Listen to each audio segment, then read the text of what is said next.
Smart Ideas, c'est notre rubrique consacrée aux startups, aux innovations. J'accueille Olivier Sibué, bonjour. Bonjour Thomas. Vous êtes le fondateur de FetChef que vous avez créé en 2023, après plusieurs années de maturation. Elle vient d'où l'idée? C'est quoi l'idée de FetChef?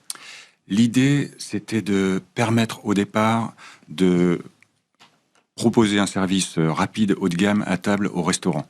Ok. Avec possibilité de réserver un service précommandé, en fait.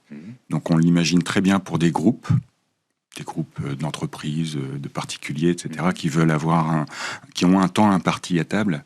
Et pour s'assurer que ce temps imparti soit aussi de qualité, de bien manger, etc., on propose à chacun de précommander à l'avance son repas avec une app qui facilite cette prise de commande à distance de façon individuelle et consolidée. C'est une appli, une plateforme oui. Où on commande un service gastronomique en quelque sorte, on peut dire ça comme ça? Oui, service gastronomique ou bistronomique. Oui. C'est vraiment fait pour la cuisine fait maison, qui prend du temps à cuisiner.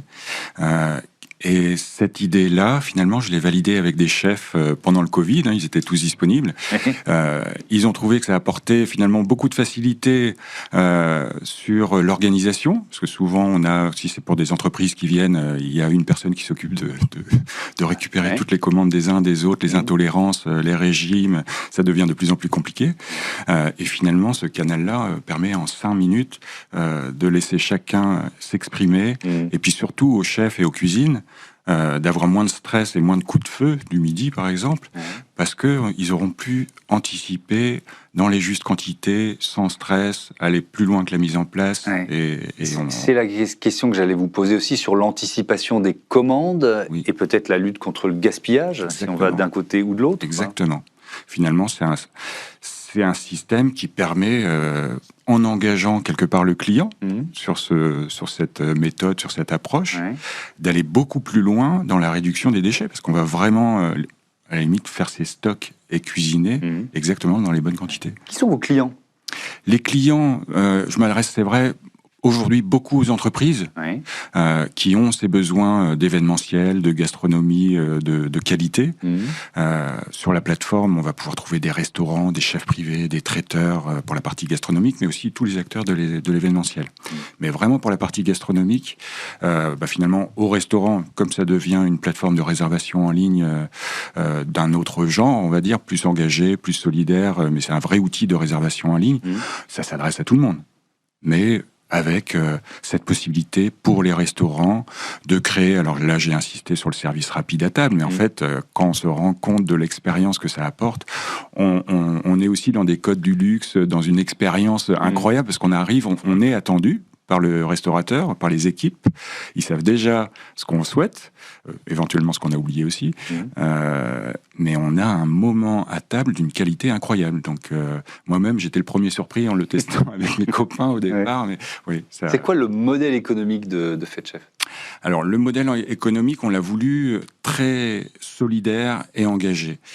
Donc, pour les restaurants, finalement, on propose une plateforme de réservation en ligne qui peut leur être offerte.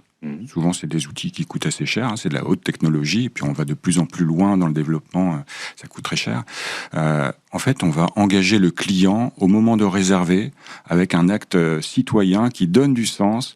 C'est ce qu'on a appelé la philantro-réservation, qui permet finalement au client qui veut réserver dans un établissement qui a choisi FetChef de confirmer sa réservation par un micro-don ou une micro-participation. Une partie finance le système, mais surtout jusqu'à 50% sont redonnés à des actions caritatives, des associations. Et là, on retombe un peu dans la RSE amplifiée. Donc, c'est pas seulement le gaspille, ça peut être aussi l'acte citoyen, déjà engagé, parce que il y a beaucoup de gaspille qui est lié au no-show, parce qu'on prévoit des surquantités. Si les tables sont pas occupées, tout ça, c'est quand même aussi du gaspille. Et avec notre système de précommande, on va encore plus loin pour certaines situations ou pour des services spéciaux, que ce soit du gastronomique, du rapide ou du sur-mesure ou un menu événementiel pour certaines dates de fête ou autres. On va vraiment cuisiner dans les bonnes quantités. Donc, zéro gaspille, zéro stress, zéro attente, fluidité et expérience optimale finalement. Merci beaucoup Olivier Sibuet et bon vent à FedChef. Voilà, c'est la fin de ce Smart Impact. Merci à toutes et à tous de votre fidélité à Bismart for Change, la chaîne des affaires. Salut.